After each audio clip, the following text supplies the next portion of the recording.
Hey guys, welcome to part 3 of our series on relative strength of bases. In this video, I am going to show you how you can use the inductive effect to predict the relative strength of bases. The first thing to understand is when to use this effect. So, we will take a look at that and then we will understand how to use this effect to predict the strength of the bases. In our previous videos on this series, we have seen that we can predict the strength of bases with the help of the atom with negative charge, and then the second factor was resonance. But these two factors do not help us always. So when these two factors fail, when they don't work, then we come to the inductive effect. Let's take an example and understand what I really mean by this. So if we have two compounds like this, CH3, CH2O minus and CH3O minus. Let's call them 1 and 2 and let's try to decide which one of them is more basic. The first factor, that is the atom, cannot help us here because the negative charge is present on the oxygen atom in both the species. So deciding the strength with the help of atom carrying the negative charge is out of the question. We cannot use it.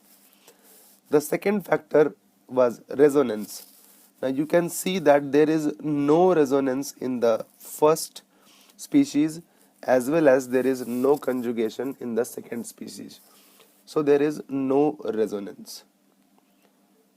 So this is the ideal condition to use the inductive effect. Now here is the rule you need to remember. If charge increases, then stability decreases. Okay? So if something will increase the negative charge, the stability will decrease. Now let's look at the species 1 and 2.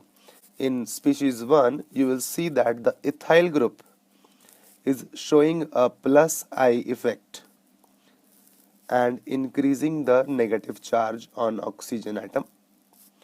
Similarly, the methyl group in the second species is also showing a plus I effect and increasing the negative charge on oxygen atom. So stability is decreasing in both the species. But the inductive effect of ethyl group is more than that of the methyl group, and therefore CH3CH2O minus, which is the ethoxide ion, is less stable than CH3O minus. Why? Because the plus I effect of ethyl group has increased the charge more than the plus I effect of the methyl group, and if charge increases, stability decreases. Now since the ethoxide ion is less stable than the methoxide ion, what this means is CH3 CH2O minus will be more reactive and hence more basic than CH3O minus.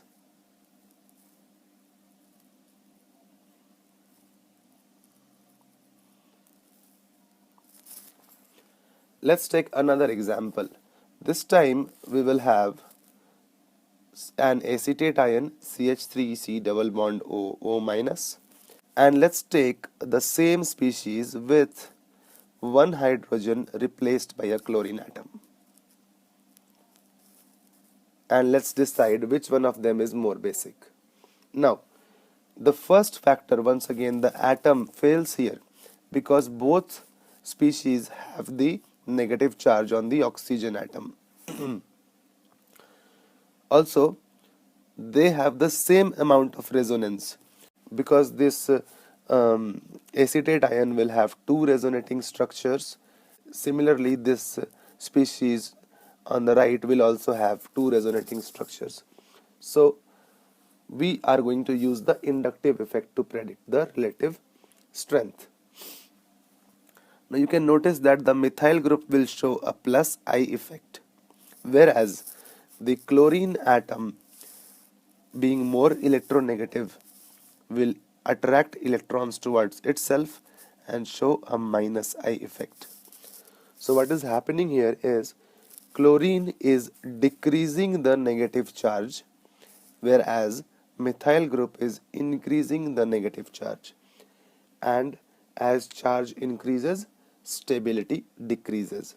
Therefore, acetate ion is less stable than this other ion, and we know that the basicity order will be the reverse of this.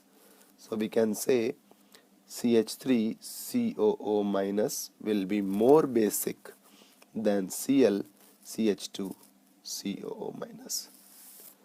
So guys, that's how you use the inductive effect to decide the relative strength of acids and bases.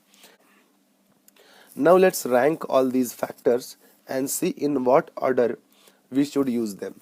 Now whenever you are given a group of compounds to decide the order of relative basic strength, then the first thing that you should look at is the atom with negative charge.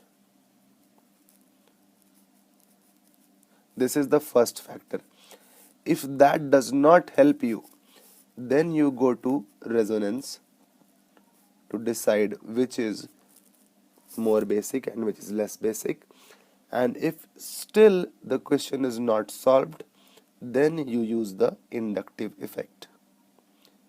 So this is the order that you should follow. In the next video, we will take some examples and use all these factors to predict the relative strength of bases, and then we will see how to do this for acids as well. See you in the next video.